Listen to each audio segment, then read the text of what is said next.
नमस्कार दोस्तों, कॉन्सेप्ट वार्ता में आपका स्वागत है। आपने पिछली वीडियो में संविधान को एक नज़र से देखा और आज की वीडियो में अपन संविधान की निर्माण की प्रक्रिया मतलब उसकी ऐतिहासिक पृष्ठभूमि को समझेंगे।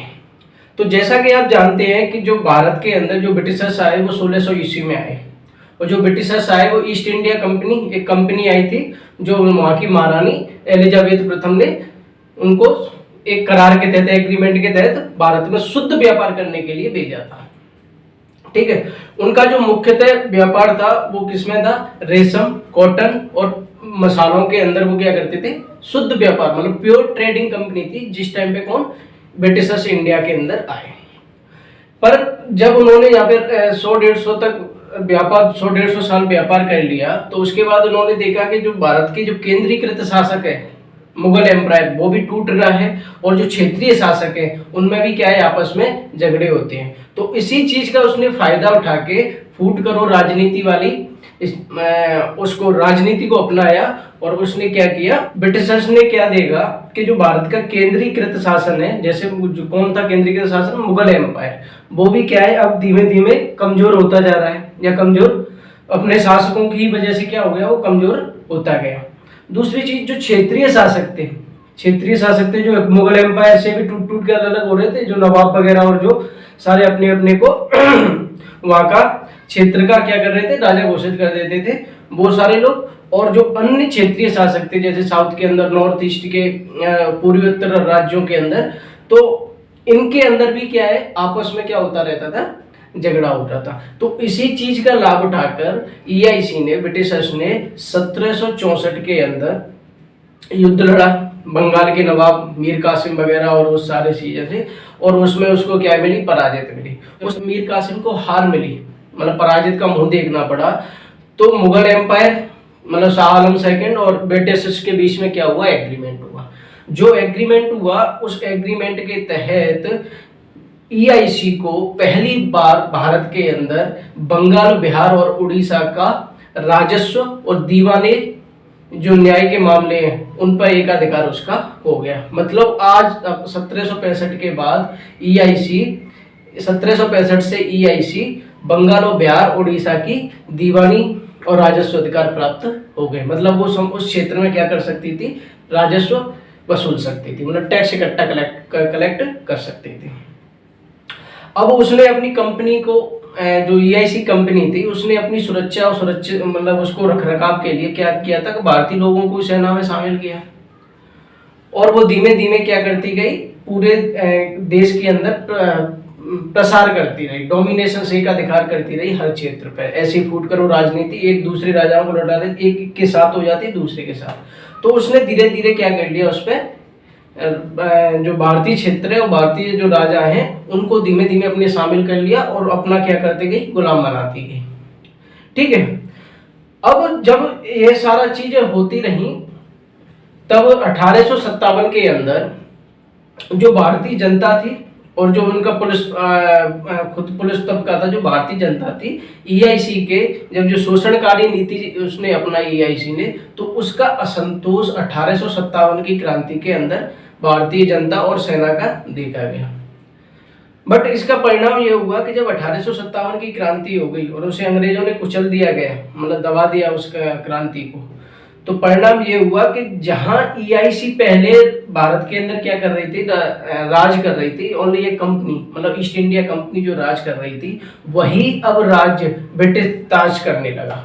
1858 में एक ब्रिटेन ने एक रेजोल्यूशन पास किया ब्रिटिश पार्लियामेंट में और डायरेक्ट शासन किससे, अब इंडिया पर डायरेक्ट रूल करने लगी। कौन? ब्रिटिश की क्वींस जिसको बोलते हैं ब्रिटिश क्राउन।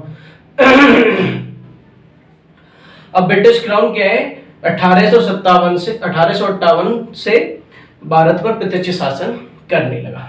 तो इस दौरान क्या हुआ कि जो भारतीय लोग थे, जो बौद्धिक वर्ग था, मतलब जो शुरू से ही क्या पढ़ने लिखने वाले थे या जो पैसे वाले लोग थे भारत के अंदर, जो शुरू से ही क्या रहा है, उनके पास पैसा रहा है, जमींदार वर्ग के लोग थे, राजा महाराजा लोग थे, तो उन्होंने क्या, उनके बच्चे या वो खुद क्या गए, विदेशों में बाहर पढ़ने के लिए गए। साथ ही साथ जो होनहार बच्चे होते थे, मतलब जो ज़्यादा पढ़ने लिखने में होशियार होते थे, उन विद्यार्थियों को या उनको क्या करते थे, उनको या तो कोई भारतीय राजा या जमींदार या क्या करता था, उनको पेंशन या छात्रवृत्ति के रूप में उनको मतलब आर्थिक मदद प्रोवाइड कराता और विदेश में पढ़ने के लिए भेज देता था। जैसे कि डॉक्टर भीमराव अम्बेडकर को भेजा गया। ऐसे अनेकों बुद्धिजीवी थे उस टाइम पे जो कहाँ पे गए थे, विदेश में पढ़ने के लिए गए थे। तो जब उन्होंने वहां का शासन प्रशासन और रूल ऑफ लॉ पर चलने वाला कानून व्यवस्था देखी तो उन लोग सकते में आ गए कि हमारे यहाँ पे क्या हो रहा है, इंडिया के अंदर क्या कर रहा है कि जो शासन वर्ग है वो क्या कर रहा है, सीधी तानाशाही और डोमिनेशन के थ्रू क्या कर रहा है, रूल एंड प्रशासन कर रहा है। जबकि खुद ब्रिटेन जो देश है वहाँ पे भी क्या है, रूल ऑफ लॉ चलता है, कानून का शासन चल रहा है।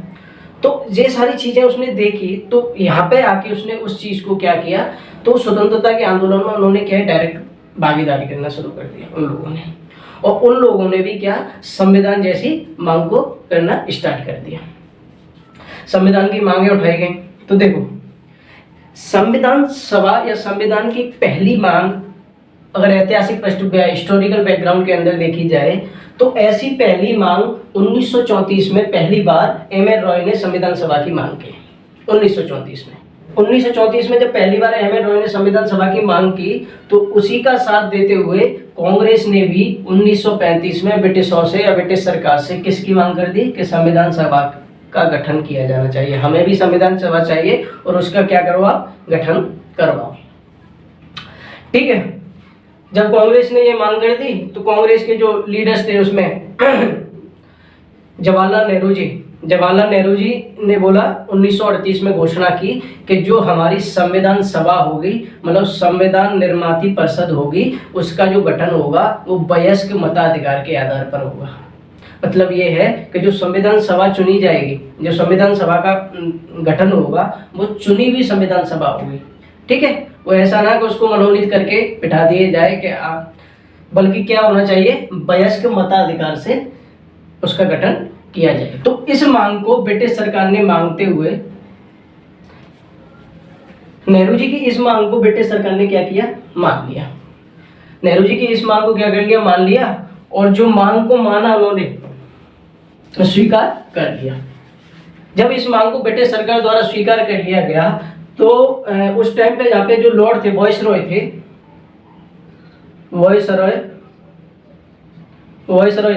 वो थे लॉर्ड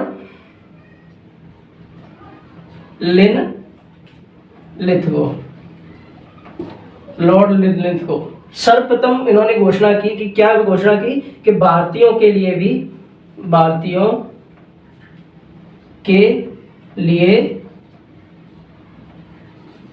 संविधान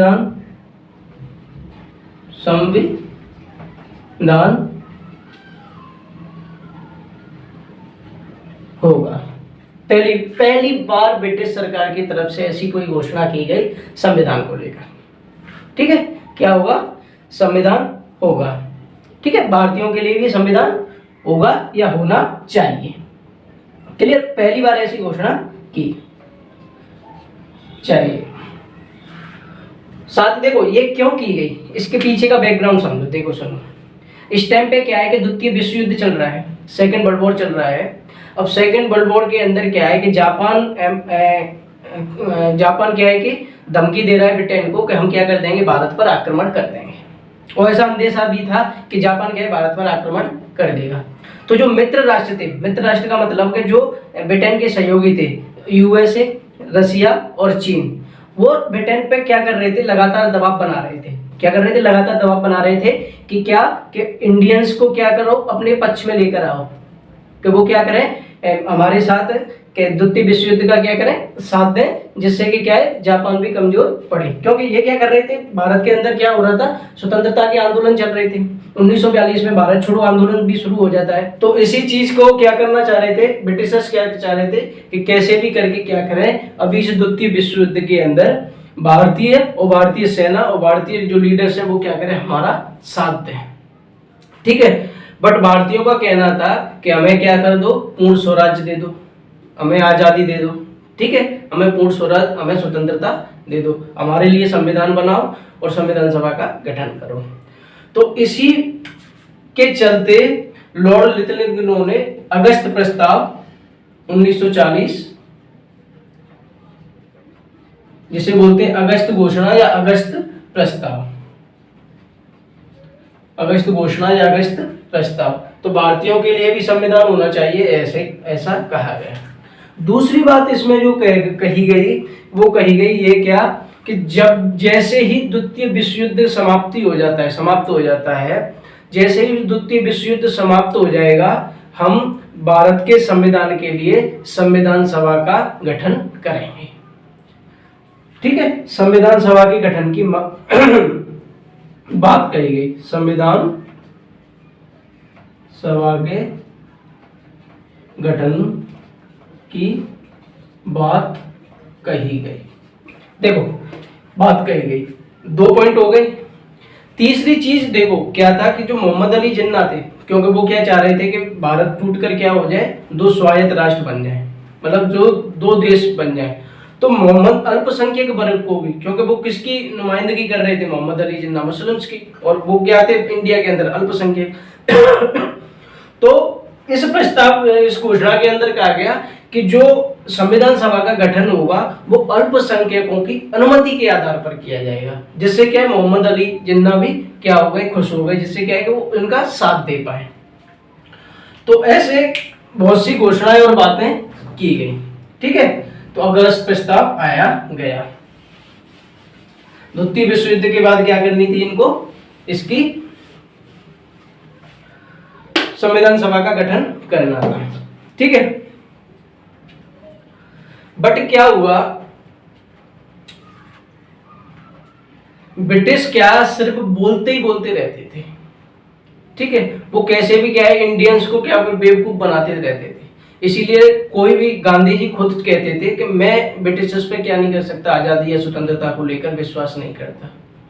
ठीक है, गांधी जी और जो समकालीन जितने भी नेता थे उनको पता था कि ब्रिटिश क्या करते हैं, बोलते हैं दो, मतलब ऐसे ही बस अपना। ठीक है, तो इसीलिए क्या किया गांधी जी ने उस टाइम पे 1942 के अंदर भारत छोड़ो आंदोलन, भारत छोड़ो आंदोलन किया। और जब भारत छोड़ो आंदोलन किया तो इस भारत छोड़ो आंदोलन के बहुत मतलब ये बहुत ही प्रभावी आंदोलन रहा था गांधी जी की तरफ से। इसके अंदर करो या मरो का नारा दिया गया थी। तो इसके परिणाम स्वरूप क्या हुआ, जब भारत छोड़ो आंदोलन की शुरुआत हुई तो इसके परिणाम स्वरूप ब्रिटिश पार्लियामेंट ने एक 2 सदस्यीय मिशन को भारत भेजा। क्या किया, 2 सदस्यीय मिशन को भारत भेजा। ब्रिटिश पार्लियामेंट ने 1942 के अंदर ब्रिटिश पार्लियामेंट ने 1942 क्रिप्स मिशन को भारत भेजा। क्रिप्स मिशन अब ये क्या था, 2 सदस्यीय था। 2 सदस्य कौन कौन थे इसके अंदर, सर स्टैफोर्ड क्रिप्स,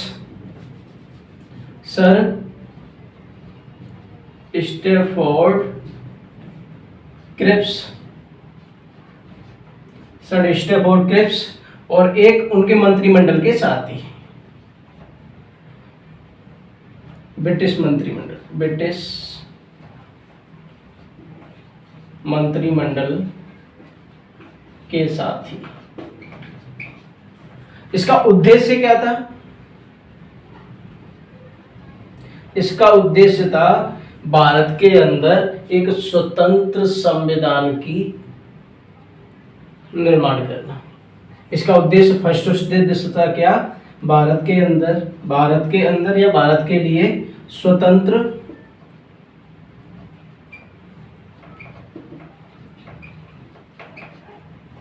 एक स्वतंत्र संविधान और संविधान सभा का गठन, संविधान सभा।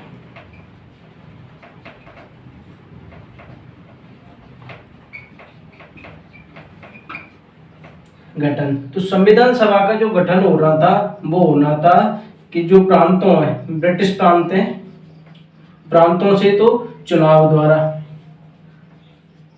ठीक है, चुनाव द्वारा। और जो प्रिंसलेस स्टेट है, प्रिंसलेस स्टेट जो राजाओं के, नवाबों के क्षेत्र हैं, वहां से मनोनीत किए जाएंगे, मनोनीत, ऐसा प्रावधान इसके अंदर किया गया है। अब सेकंड जो इसका उद्देश्य आएगा वो क्या है, इसने साफ कहा था कि एक भारतीय संघ की स्थापना करना, भारतीय संघ की स्थापना करना। मेन पॉइंट क्या था इसका कि एक भारतीय संघ की स्थापना। क्रिप्स मिशन का जो मोटिव, जो उद्देश्य था, ऑब्जेक्ट थे, वो दूसरा ऑब्जेक्ट था कि एक भारतीय संघ की स्थापना करना। ठीक है, जैसे ये पॉइंट आया मोहम्मद अली जिन्ना जी भड़क गए, क्योंकि मोहम्मद अली जिन्ना क्या चाह रहे थे कि जो भारत है उसको क्या है, दो स्वायत्त देशों में या दो स्वायत्त राज्यों में, स्टेटों में क्या कर दिया, तोड़ दिया जाए। ठीक है, तो जैसे इसका ये लाइन उन्होंने पढ़ी तो वो भड़क गए, उन्होंने इसका क्या किया, बाइकआउट किया। ठीक है, क्रिप्स मिशन को क्या किया, इन्होंने बाइकआउट किया। वहीं अगर कांग्रेस की बात करें तो कांग्रेस ने भी क्या किया कि जो संविधान सभा का जो गठन हो रहा था, तो प्रांतों से तो क्या है, चलो ठीक है, चुने हुए, कोई इश्यू नहीं है, दिक्कत नहीं है। ठीक है, बट जैसे इन्होंने क्या किया कि मनोनीत किया जाएगा प्रिंसलेस स्टेटों से, तो क्या किया, कांग्रेस ने भी इसका क्या किया, बाइकआउट किया। उन्होंने भी क्या किया कि मनोनीत नहीं, क्या होने चाहिए, चुने हुए होने चाहिए। तो जब 1942 में ये आया, तब क्रिप्स मिशन आया और उसको मोहम्मद अली जिन्ना ने या मुस्लिम लीग ने ये कहकर बाइकआउट कर दिया, उसका विरोध किया कि हमें कोई एक भारतीय संघ की तरफ, हमें कोई भारतीय संघ वगैरह नहीं चाहिए, हमें तो क्या चाहिए, मुझे ये भारत को क्या कर दिया जाए, दो स्वायत्त राज्यों में, मतलब पाकिस्तान और हिंदुस्तान में तोड़ दिया जाए। ठीक है, भारत का बंटवारा कर दिया जाना चाहिए। तो जब 1942 में क्रिप्स मिशन आया तो ये भी क्या रहा, फेल ही रहा। ठीक है, अब इस टाइम तक आते आते जो ब्रिटिश पार्लियामेंट और जो ब्रिटिश लोग थे ना, वो परेशान हो गए। क्या हो गए, परेशान हो गए। ये सिचुएशन ऐसी आ गई थी इस टाइम पे कि खुद ब्रिटिश चाह रहे थे कि हम कब जल्दी से जल्दी मतलब इंडिया को छोड़कर, इंडिया के लोगों के हाथों में सौंप कर यहाँ से निकल जाए। तो जब क्रिप्स मिशन फेल हो गया, जब क्रिप्स मिशन को बाइकआउट किया गया, विरोध किया गया, तो अंततः ब्रिटिश पार्लियामेंट की तरफ से कैबिनेट मिशन भारत आया, जिसने भारत में संविधान सभा का गठन किया। तो जो कैबिनेट मिशन था वो 24 मार्च 1946 को भारत आया।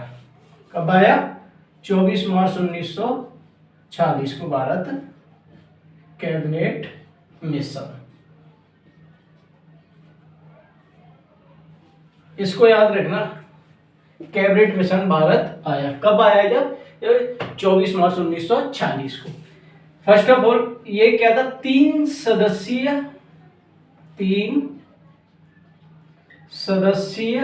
दल था, जिसके अंदर जो पहले सदस्य थे वो जो क्रिप्स मिशन के सर्वे सर्वा थे, सर स्ट्रैफर्ड क्रिप्स,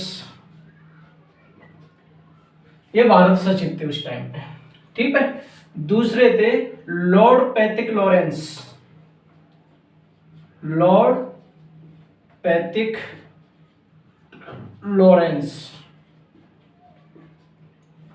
ठीक है, और जो तीसरे सदस्य थे वो थे एवी अलेक्जेंडर।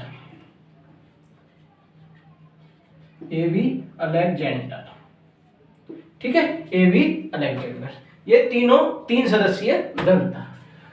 अब ये जो तीन सदस्यीय दल था, इसका उद्देश्य सेम क्या था, इसका उद्देश्य था कि भारत में संविधान सभा का गठन करना, भारत में संविधान सभा का गठन, ये इसका मूल उद्देश्य था कि क्या करना है। क्योंकि ब्रिटिश यहाँ पे आते आते क्या हो गए हैं, परेशान हो गए हैं। क्योंकि 1945 के अंदर क्या करें, द्वितीय विश्व युद्ध क्या करते हैं, हार ही जाते हैं, लगभग हार सा ही है, मतलब इतना जीत तो जाते हैं पर जीतने के बाद भी वो हारा चाहिए, तो उससे क्या है वो परेशान। ठीक है, तो संविधान सभा का गठन, ठीक है, उसका तो वो कैसे ना कैसे यहाँ से निकलना चाहते हैं भारत को, मतलब भारत के लोगों को उसकी सत्ता को भारत के लोगों को देकर। तो उसका मूल उद्देश्य क्या था, संविधान सभा का गठन करना। ठीक है, अब इसमें और क्या कहा गया कि जो संविधान सभा का गठन किया जाएगा, फर्स्ट ऑफ ऑल क्या कि वयस्क मताधिकार के आधार पर, वयस्क मताधिकार के आधार पर। कहां से, प्रांतों से, ब्रिटिश प्रांतों से। अभी आगे देखें कौन कौन से प्रांत थे, 11 प्रांत हैं। ठीक है, दूसरा क्या किया जाएगा, अच्छा हाँ, जो वयस्क मताधिकार के आधार पर प्रांतों से किया जाएगा, पर जो प्रांतों में सीटों का डिस्ट्रीब्यूशन किया जाएगा वो समुदाय के रेशियो के आधार पर, हिंदू, मुस्लिम और जो अन्य हैं, अन्य के अंदर आ जाते हैं सिख, ईसाई, जैन, बौद्ध, वो सारी चीजें। तो 3 मेन समुदायों के अंदर हिंदू, ठीक है, तो जो सीटों का आवंटन होगा वो समुदाय की जनसंख्या के आधार पर किया जाएगा। तीसरा, देशी रियासतों से, देशी रियासतों से, देशी रियासतों से, देशी रियासतों से जो प्रतिनिधि आएंगे उनका क्या किया जाएगा, मनोनीत किए जाएंगे। देशी रियासतों से मनोनीत, मनोनीत, देशी रियासतों से मनोनीत सदस्य।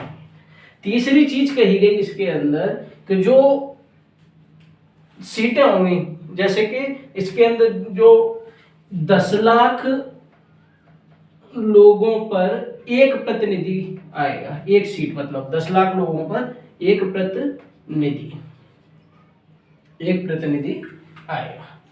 ठीक है, तो ऐसी सारी चीजें इसके अंदर बताई गई। और क्या बताया गया इसके अंदर कि जो संविधान सभा होगी, चौथा पॉइंट, कि जो इसकी संविधान सभा होगी वो कितनी सदस्य होगी, 389 सदस्यीय, सदस्यीय संविधान, संविधान सभा। ऐसे ऐसे इसके अंदर क्या की गई, सारी चीजें बताई गई। किसके अंदर, कैबिनेट मिशन के अंदर। यह फाइनल मिशन था जिसके आधार पर क्या हुआ था, भारत के अंदर संविधान सभा का गठन हुआ था। तो 24 मार्च 1940 को दिल्ली आया। ठीक है, जो क्या था, एक 3 सदस्यीय दल था जिसके अंदर कौन कौन, sir Stafford Cripps, lord Pethick Lawrence एवं एवी अलेक्जेंडर्स, 3 सदस्य थे, जिसका उद्देश्य था भारत के अंदर क्या, संविधान सभा का गठन कराना। ठीक है, और जो संविधान सभा का गठन होगा वो किस पे होगी, वयस्क मताधिकार के आधार पर प्रांतों से, मतलब चुनाव होगा उनका, देशी रियासतों से मनोनीत किए जाएंगे, 10 लाख लोगों पर एक प्रतिनिधि होगा और 389 सदस्यीय संविधान सभा होगी। ये ऐसा इसके अंदर कहा गया। तो देखो, जब 24 मार्च 1940 को कैबिनेट मिशन दिल्ली आया, तब इसका क्या किया गया कि जैसे बताया गया कि पूरे भारत के अंदर क्या है, एक संविधान सभा का गठन किया जाएगा। तो इसका क्या किया, मोहम्मद जली जिन्ना ने जैसे ही आया वैसे ही क्या किया, इसको बाइकआउट कर दिया, मतलब इसका विरोध करना शुरू कर दिया। और उसने क्या किया, हालांकि जो क्रिप्स मिशन के अनुसार मोहम्मद अली जिन्ना ने बाइकआउट किया था क्रिप्स मिशन को, कि भारत को क्या है कि 2 स्वायत्त राज्यों में क्या कर दिया जाए, तोड़ दिया जाए, एक पाकिस्तान और एक हिंदुस्तान। तो इस मिशन ने क्या किया, उसकी मांग को सिरे से ही खारिज कर दिया कि ऐसा कुछ नहीं होगा। ठीक है, ऐसा कुछ नहीं होगा। पर क्या होता है कि जब 24 मार्च को आया तो मोहम्मद अली जिन्ना ने वही पैतरा, वही सारी चीजें, वही ढिंडोरा पीटने लग गए कि क्या क्या, मैं तो क्या चाहिए, पाकिस्तान चाहिए। ठीक है, तो उस टाइम पे वेवेल थे, एक ब्रिटिश, ठीक है, वेवेल। तो वेवेल ने क्या है कि उनको कैसे भी करके क्या किया, समझाया। और इस टाइम पे जो यहाँ पे जो वायसराय थे वो थे माउंटबेटन। तो उनको समझाया, तो उसको कैसे भी कर करा के कुछ करके समझ में आ गया, और वो संविधान सभा के गठन के लिए क्या हुआ, एग्री हुआ। ठीक है, तो जैसे ही वो एग्री हुआ तो 16 मई 1946 को, डेट याद रखना एक एक, 16 मई 1946 को इस मिशन को, कैबिनेट मिशन को लागू कर दिया गया।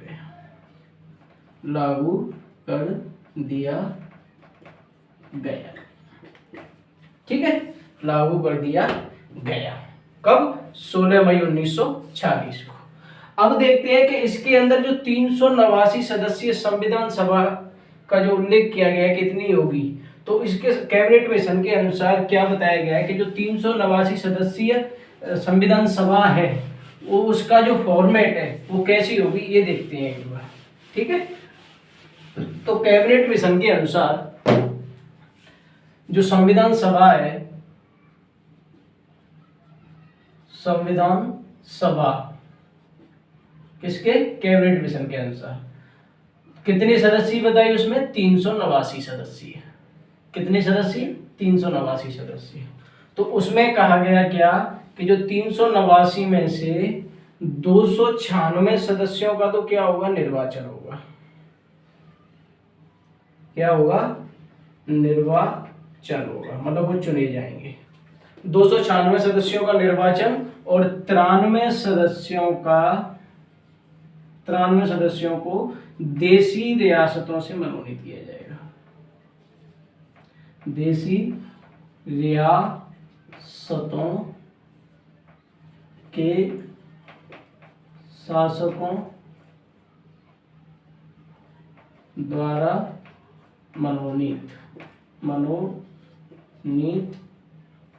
ठीक है, मनोनीत प्रतिनिधि या तो खुद देशी शासक ही आएंगे या देशी शासकों द्वारा जो भी अपना कोई भी कलीग है या जो भी है जिसको मनोनीत वो कर देंगे, वो संविधान सभा में बैठेगा। ठीक है, अब जो 296 सदस्य हैं, इन 296 सदस्यों में से 292 सदस्य आएंगे ब्रिटिश प्रांतों से। किससे? ब्रिटिश प्रांतों से। अब देखो ब्रिटिश प्रांत कौन से? ब्रिटिश प्रांत 11 जिनकी संख्या है। ठीक है, और जो 4 सदस्य आएंगे इनके कमिश्नरी क्षेत्र, जिनको छावनियां बोलते थे। ठीक है, कमिश्नरी क्षेत्रों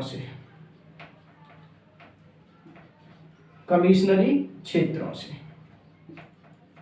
अब जो ब्रिटिश प्रांत थे उस टाइम पे 11 जो ब्रिटिश प्रांत थे, जैसे कि मद्रास, बॉम्बे, असम, बंगाल, संयुक्त प्रांत, उत्तर पश्चिमी प्रांत। ठीक है, तो ये सारे जो क्या थे, मद्रास वगैरह जो 11 प्रांत थे उस टाइम पे, तो उन 11 प्रांतों में से कौन आएगा? 292 लोगों का चुनाव किया जाएगा। और जो 4 छावनियां थी इनकी कौन कौन सी? दिल्ली थी एक तो, दिल्ली, दूसरी अजमेर मेरवाड़ा।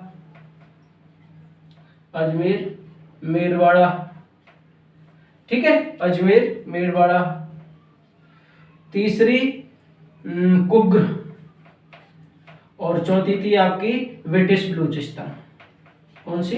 ब्रिटिश बलूचिस्तान। ठीक है, ये चारों से इन जो छावनियां थी, कमिश्नरी क्षेत्र थे, उनमें से चार को क्या किया जाएगा? चुनाव किया जाएगा। और 292 ब्रिटिश प्रांतों से, 11 प्रांतों से। ठीक है, ब्रिटिश प्रांतों से, जिनकी संख्या कितनी थी? 11 प्रांत। ठीक, 11 प्रांतों से। और वहीं जो देशी रियासतें थी उनकी संख्या कितनी थी? 560 या 564। तो देखो अब 560 या 64 में से कितनी? 93 सीटें हैं। वो क्यों है? क्या है कि 10 लाख पे एक सीट है। ठीक है, 10। तो कुछ जो छोटी छोटी रियासतें थी, देशी रियासतें थी, वो छोटी छोटी रियासतों, 2 से 4 रियासतों में अगर मान लो 10 लाख लोग हो गए, तो उन 4 रियासतों का कोई भी एक सदस्य उसमें संविधान सभा में बैठेगा। तो ऐसे ही किया गया। ठीक है, ऐसे ही किया गया। अब सुनो, अब इनका जो चुनाव होना था, क्या हो रहा था? 296 सदस्य। 16 मई को लागू हो गया कैबिनेट मिशन को, 16 मई 1946 को लागू हो गया। चलो ये तो मनोनीत हो जाएंगे, इनको तो इंफॉर्मेशन या सूचना जो भी है इनको दे दी जाती है। क्या है कि अपनी अपनी राज्यों से और कैसे भी कर मतलब मिलजुल कर क्या कर लें आप, 93 सदस्यों को मनोनीत करते हैं। देशी रियासतों को ऐसे बोला गया है, ठीक है। पर इनका क्या कराना था, निर्वाचन कराना था, मतलब चुनाव कराना था। कितनी सीटों का, 296 सीटों का। तो अब क्या होता है, 296 सीटों का चुनाव होता है, क्योंकि संविधान सभा तभी तो पूरी सीटें भर जाएंगी, संविधान सभा का तभी तो गठन हो पाएगा ना, जब उसका उनका चुनाव हो जाएगा। तो 296 सीटों पर क्या होता है, चुनाव होता है। संविधान सभा की 296 सीटों का निर्वाचन क्या होगा, 296 सीटों का क्या होगा, निर्वाचन होगा, ठीक है। 296 सीटों का निर्वाचन। अब तो मैं एक चीज बता दूं कि जो निर्वाचन होना है, अच्छा एक बात बताओ आप कि ये निर्वाचन होगा कैसे, वोटर्स कौन होंगे, किस किस को वोटर्स बनाया जाए। अगर वोट देने वाले के पूरे देश के लोगों को वोट दिया, वोटर्स माना गया था क्या, किसको, किसने वोट दिया इन लोगों को। तो देखो, अगर आप या तो आपने पढ़ रखा होगा, अगर नहीं पढ़ा है तो आप कोशिश करना कि जो संविधान का है या जो मॉडर्न हिस्ट्री है ना, मॉडर्न हिस्ट्री के अंदर एक भारत शासन अधिनियम, जब 1857 के बाद ब्रिटिश का शासन आ जाता है तो ब्रिटिश सरकार क्या करती है, 20 साल के अंतराल पर अधिनियम बनाकर यहाँ पर भेजती है, एक 20 साल के अंतराल पे। तो ऐसे ही एक भारत शासन अधिनियम आया था 1919 का जब भारत शासन अधिनियम आया था, तो उस 1919 के भारत शासन अधिनियम ने क्या किया कि जो ब्रिटिश भारत प्रांत थे, ब्रिटिश भारत जितने भी प्रांत थे, उन प्रांतों पर फर्स्ट ऑफ ऑल तो क्या किया कि जो प्रांत थे उनको द्विसदनीय कर दिया गया, द्विसदनीय व्यवस्था को बनाया गया। द्विसदनीय व्यवस्था का मतलब लोकसभा और राज्यसभा बनाई गई, और सीमित स्तर पर क्या कर दिया, सीमित स्तर पर मतदान का अधिकार, वयस्क मताधिकार का अधिकार दे दिया। मतलब जो लोग पैसे वाले हैं, शिक्षित हैं, और जो कर अदायगी वगैरह जो टैक्स देते हैं, टैक्स पेयर हैं, उन लोगों को मत देने का अधिकार 1919 के अधिनियम के द्वारा मिल जाता है। कुछ ही लोग थे, ठीक है, कुछ लोग।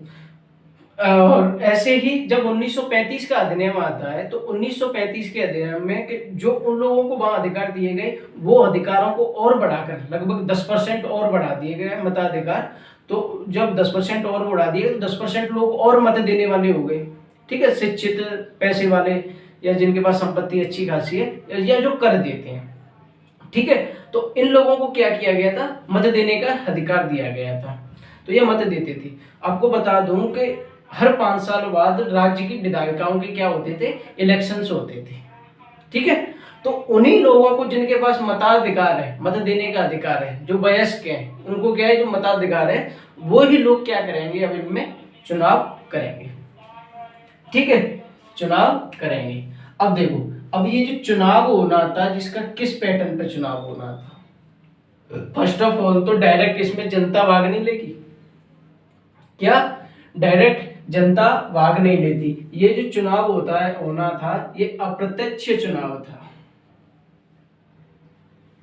अप्रत्यक्ष चुनाव था, क्योंकि जिन लोगों ने उनको चुना राज्य मतलब इनमें विधायिकाओं के अंदर, वही लोग क्या करेंगे, इनके अंदर अब विधानसभा के लोगों को चुनेंगे, ठीक है। तो अप्रत्यक्ष चुनाव था,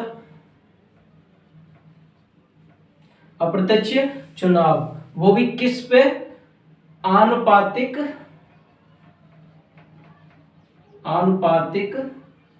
प्रतिनिधित्व,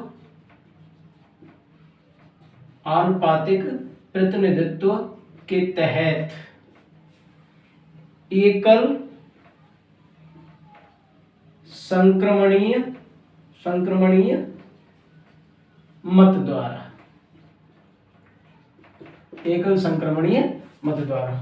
अगर जिसको नहीं पता है कि आनुपातिक प्रतिनिधित्व के तहत एकल संक्रमणीय मत द्वारा ये चुनाव कैसे होता है, इनडायरेक्ट इलेक्शन कैसे होता है, तो मेरा जो राष्ट्रपति वाला वीडियो है मैं आई बटन में दे दूंगा, तो उसमें जाके आप देख सकते हो कि व्हाट इज द आनुपातिक प्रतिनिधित्व के तहत एकल संक्रमणीय मत द्वारा कैसे मतदान होता है। तो इन 296 सीटों का इनडायरेक्ट इलेक्शन हुआ और आनुपातिक प्रतिनिधित्व के तहत एकल संक्रमणीय मत द्वारा इनका क्या हुआ, मतदान हुआ।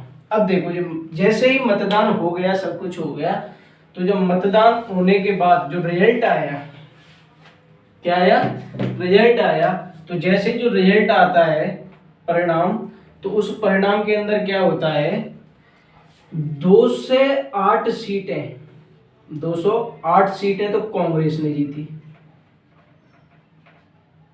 कितनी, 208 सीटें कांग्रेस को मिली, किससे में से, 296 से। 73 सीटें मुस्लिम लीग को मिली, किसको, मुस्लिम लीग को मिली, और 15 सीटें अदर्स को मिली, 15 सीटें अन्य को मिली। अब देखो अन्य में से मैं आपको 2 से 3 सवाल बता देता हूं जो हमेशा मोस्टली यहां से सवाल बनता है अन्य में से। फर्स्ट ऑफ ऑल तो ये है कि ऐसी कौन सी पार्टी, मुस्लिम पार्टी थी, मुस्लिम लीग के अलावा ऐसी कौन सी मुस्लिम पार्टी थी जो संविधान सभा में के चुनाव में भाग लिया था, ठीक है, ठीक है, या संविधान सभा में उसके प्रतिनिधि थे, ठीक है। तो ऐसी जो पार्टी थी वो थी यूनियनिस्ट मुस्लिम पार्टी, ठीक है, Muslim party, unionist Muslim party, Muslim party, ठीक है।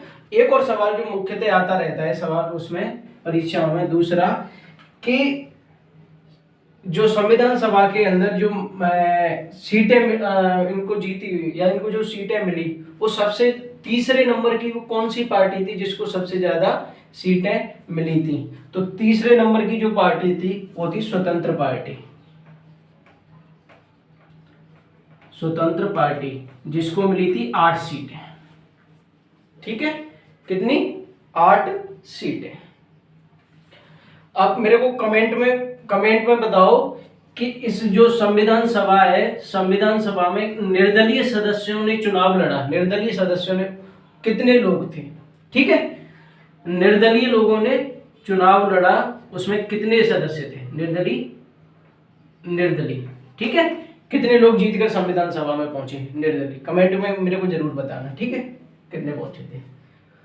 तो 208 सीटें इसको मिली। जैसे अब देखो जैसे ही चुनाव हो जाता है और कांग्रेस को कितनी 208 सीटें मिली, मुस्लिम लीग को कितनी 73 सीटें मिली और अन्य को 15 सीटें। तो मुस्लिम लीग जैसे ही रिजल्ट आया तो मोहम्मद अली जिन्ना और मुस्लिम लीग क्या चुनाव का ही बाइकआउट कर दिया, चुनाव का बाइकआउट कर दिया, संविधान सभा का बाइकआउट किया, सब कुछ बाइकआउट कर दिया, क्योंकि कांग्रेस को क्या मिल गया था, बहुमत मिल गया था, ठीक है, कांग्रेस को क्या मिल गया, इसमें बहुमत मिल गया। अब जैसे ही कांग्रेस को बहुमत मिला तो इसने क्या कर दिया, बाइकआउट किया, बाइकआउट करने के साथ ही साथ क्या कर दिया, डायरेक्ट एक्शन का ऐलान कर दिया। क्या किया, डायरेक्ट एक्शन का ऐलान कर दिया, जिसके परिणाम स्वरूप 15 अगस्त 1946 को पूरे देश के अंदर शुरुआत पश्चिमी बंगाल से हुई। 3 दिन तक कम से कम 4 से 5 हजार लोगों की क्या हो गई, मृत्यु हो गई। डायरेक्ट एक्शन का मतलब था, एक्शंस का मतलब था कि जो मुसलमान लोग थे वो क्या हो गए, तलवारें और अपनी लेके निकल रोडों पे निकल के आ गए और आग जली और वो सारी चीजें उन्होंने दंगे फसाद शुरुआत करवा दी। किसने, मोहम्मद अली जिन्ना ने 15 अगस्त को, जिसको ब्लैक डे के रूप में भी जाना जाता है 15 अगस्त को, ठीक है, काला दिन, जो बंगाल में शुरू हुआ, बंगाल से बिहार, बिहार से पंजाब और लगभग उत्तर भारत के लगभग फैल गया वो उत्तर भारत में, ठीक है, क्या हो गया, फैल गया। तो ये संविधान सभा का पूरा क्या हो गया, गठन हो गया। अब जैसे ही संविधान सभा का गठन हो, मतलब जो चुनाव हुए, संविधान सभा के चुनाव होने के बाद अब क्या होना था, संविधान सभा का गठन। तो अंततः कैबिनेट मिशन के द्वारा अच्छा एक चीज और, जो चुनाव हुए थे वो जुलाई अगस्त में चुनाव हुए थे। 16 मई को कैबिनेट मिशन को लागू किया था और उसके द्वारा जो चुनाव होने थे वो जुलाई और अगस्त में चुनाव हुए, ठीक है, चुनाव हुए। अब अंततः 6 दिसंबर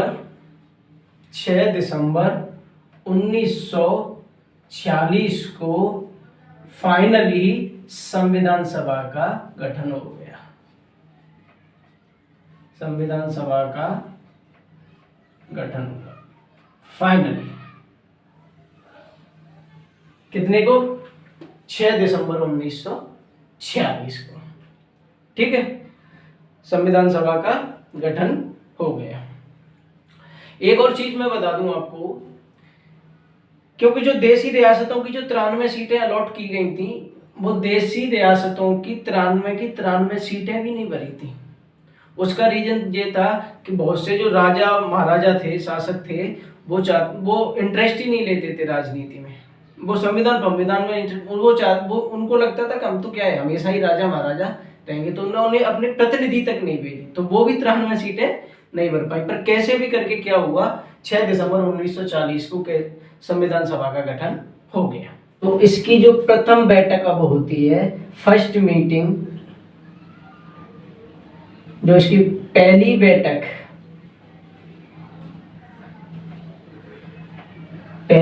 जो होती है वो कब होती है?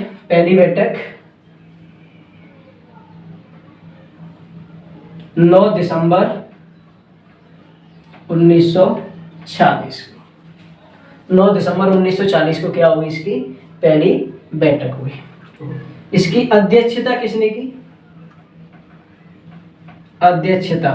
की? डॉक्टर सच्चिदानंद सिन्हा जी ने अध्यक्षता की। किसने? डॉक्टर सच्चिदानंद सिन्हा जी ने इनकी, जो क्या थे, एक अस्थाई अध्यक्ष थे। क्या थे? एक अस्थाई अध्यक्ष थे। ठीक है, अस्थाई। इस जो पहली बैठक में जो सदस्यों ने भाग लिया, कितने सदस्यों ने भाग लिया? तो 211 कुल 211 सदस्यों ने भाग लिया। कुल 211 सदस्यों ने क्या लिया? भाग लिया। ठीक है, पहली बैठक के अंदर। क्योंकि मुस्लिम लीग ने क्या किया? इसका बाइकआउट किया, क्योंकि उनको क्या नहीं मिला? संविधान सभा में बहुमत नहीं मिला, तो इसलिए उन्होंने क्या कर दिया? इसका बाइकआउट करके पाकिस्तान की मांग करना शुरू कर दिया उन्होंने, कि पाकिस्तान को, हमें तो पाकिस्तान चाहिए। ठीक है, कुल 211 सदस्यों ने भाग लिया पहली बैठक के अंतराल। जो इसकी दूसरी बैठक हुई,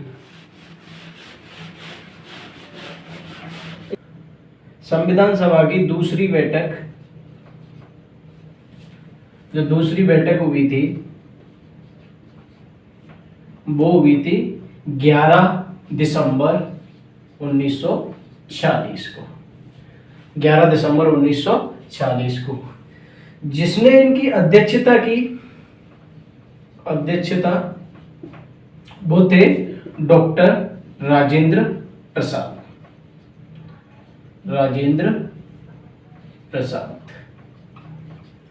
लोग बाग इन्हें प्यार से बाबूजी बुलाते थे। क्या? बाबूजी। ठीक है, जो पहली बैठक हुई थी सच्चिदानंद जी ने की थी, वो अस्थाई सदस्य थे, और जो डॉक्टर राजेंद्र प्रसाद जी थे वो क्या थे? स्थायी अध्यक्ष थे। ठीक है, परमानेंट चेयरमैन थे, स्थायी सदस्य, स्थायी अध्यक्ष।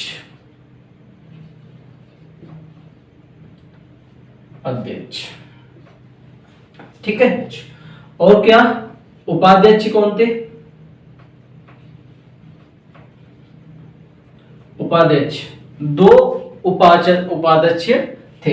एक था जिनका नाम था H.C. मुखर्जी। क्या? एक था जिनका नाम क्या था? H.C. मुखर्जी।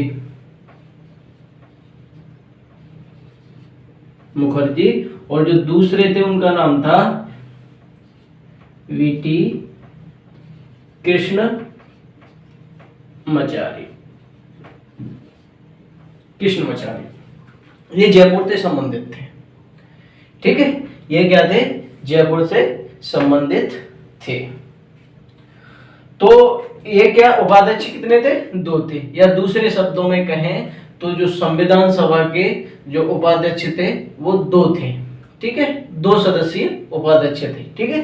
कौन कौन? एस.सी. मुखर्जी और वी.टी. कृष्णमाचारी, जो जयपुर से संबंधित थे।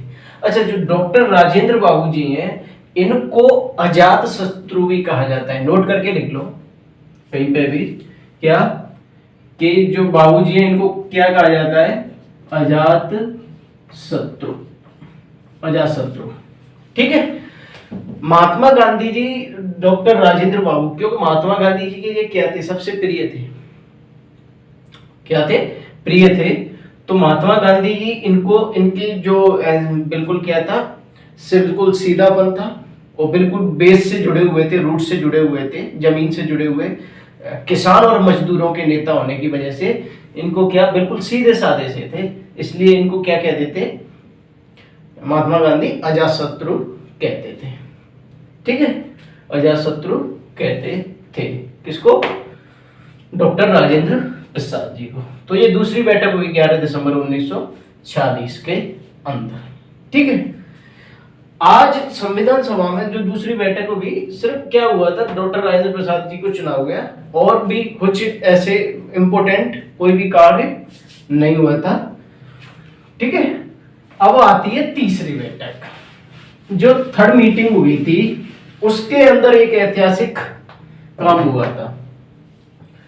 जो तीसरी बैठक हुई, तीसरी बैठक संविधान सभा की जो तीसरी बैठक हुई, उसके अंदर ये हुई थी 13 दिसंबर 1946 को। कब हुई थी? 13 दिसंबर 1946 को। इसके अंदर पंडित जवाहरलाल नेहरू जी ने उद्देश्य प्रस्ताव को पेश किया। उद्देश्य प्रस्ताव को पेश किया। उद्देश्य प्रस्ताव क्या था? उद्देश्य प्रस्ताव क्या था? देखो, सीधे से सिंपल से शब्दों में बताओ तो जो उस टाइम पे जो उद्देश्य प्रस्ताव पेश किया था, वो एक संविधान की रूपरेखा रखने के लिए किया गया था कि कैसा संविधान हम जो संविधान बनाने वाले हैं वो कैसा संविधान होगा। और इसमें जो संविधान सभा का वर्णन किया गया और राष्ट्र के बारे में बताया गया। जैसे कि मैं बता दूं आपको, वैसे जानना मतलब है क्योंकि उसके अंदर 8 से 9 पॉइंट हैं जो बड़े बड़े पॉइंट हैं, ठीक है। पर फिर 2 से 4 चीजें कि जैसे कि हम अपने जो भारत देश है, भारत देश को एक संप्रभु, स्वतंत्र एवं गणराज्य घोषित करते हैं, और जो अपने भविष्य में जो भी इसके अपन क्या लेंगे, निर्णय लेंगे या प्रशासन को चलाएंगे, उसके लिए संविधान बनाने की घोषणा करते हैं। ऐसी पहली लाइन में, उसमें पहले पॉइंट में उद्देश्य प्रस्ताव में बोला गया। दूसरा पॉइंट इसका कहता है कि ब्रिटिश प्रांत, मतलब ब्रिटिश भारतीय प्रांत या भारतीय प्रांत एवं देसी रियासतें, ठीक है, देसी रियासतें या वे प्रांत जो इसमें क्या होना चाहते हैं, शामिल होना चाहते हैं, या जो भारत के बाहर के प्रांत वो भी क्या होना, इसमें शामिल होना चाहते हैं, वो क्या होंगे, भारतीय संघ का हिस्सा होंगे। तो ऐसी ऐसी लाइनें उसके अंदर जो पॉइंट है, की पॉइंट्स हैं उसके अंदर बताए गए हैं। साथ ही जैसे कि जो अल्पसंख्यक वर्ग है, अन्य पिछड़ा वर्ग है, उसके लिए क्या की जाएगी, अपने जो संविधान में या भारत संघ के अंदर उसको क्या दी जाएगी, सुरक्षा प्रदान की जाएगी, ठीक है। ये जो लाइन रिजोल्यूशंस के अंदर बताई गई, वो क्यों बताई गई? क्योंकि देखो 3 जून को क्या होता है कि माउंटबेटन योजना आती है, मतलब भारत के विभाजन की योजना आती है, जैसे माउंटबेटन योजना कहते हैं। 3 जून के अंदर वो अपन देखेंगे आगे चलकर कैसे क्या हुआ था। तो अब वो क्या हुई थी कि देखो जो पार्टीशन हुआ था उसमें हमेशा मोहम्मद अली जिन्ना का यही कहना था कि जब भारत में किसको के अल्पसंख्यकों को, अल्पसंख्यक मतलब मुसलमानों को क्या नहीं मिलेगी, सुरक्षा नहीं दी जाएगी। तो इसलिए रेजोल्यूशंस में पहले ही नेहरू जी ने बिल्कुल पहले ही स्पष्ट कर बता दिया कि जो भारत बनने वाला है वो सिंपली क्या है, वो अल्पसंख्यकों के लिए भी कैसा रहेगा, सुरक्षित रहेगा। तो एक तरीका से देखा जाए तो जो उद्देश्य प्रस्ताव था उसने संविधान की और जो भारत का जो चरित्र है कैसी उसकी जो रूपरेखा रहेगी वो इसने क्या कर दी थी, स्पष्ट कर दी थी। तो एक सीधी सी सिंपल लाइन में बोले तो कि संवैधानिक संरचना का ढांचा एवं दर्शन उद्देश्य प्रस्ताव ने क्या कर दिया था, लगभग निश्चित कर दिया था। ठीक है, यही उद्देश्य प्रस्ताव कब लाया गया, नेहरू जी उद्देश्य प्रस्ताव को लेकर आए। उद्देश्य प्रस्ताव सभा पटल पर रखा, सामने रखा, कब, 13 दिसंबर 1946 को। ठीक है, इसे सर्वसहमति से 22 जनवरी, ये डेट याद रखना, 1949 को स्वीकार कर लिया, मतलब पास करा दिया गया। ठीक है, स्वीकार या पास कर लिया गया 22 जनवरी को। ठीक है, 22 जनवरी 1949 को इसे पास करा दिया गया। जो इम्पोर्टेंट फैक्ट है वो ये है कि जो उद्देश्य प्रस्ताव था, उद्देश्य प्रस्ताव ही ऑब्जेक्टिव रिजोल्यूशंस, उसी का संशोधित रूप या जो परिवर्तित, इसी में परिवर्तन कर जो आज वर्तमान में कॉन्स्टिट्यूशन की जो प्रस्तावना है, संविधान की जो प्रेम्बल है, प्रस्तावना है, वो किसका ही रूप है, इसका परिवर्तित रूप है। किसका, उद्देश्य प्रस्ताव का। तो परिवर्तित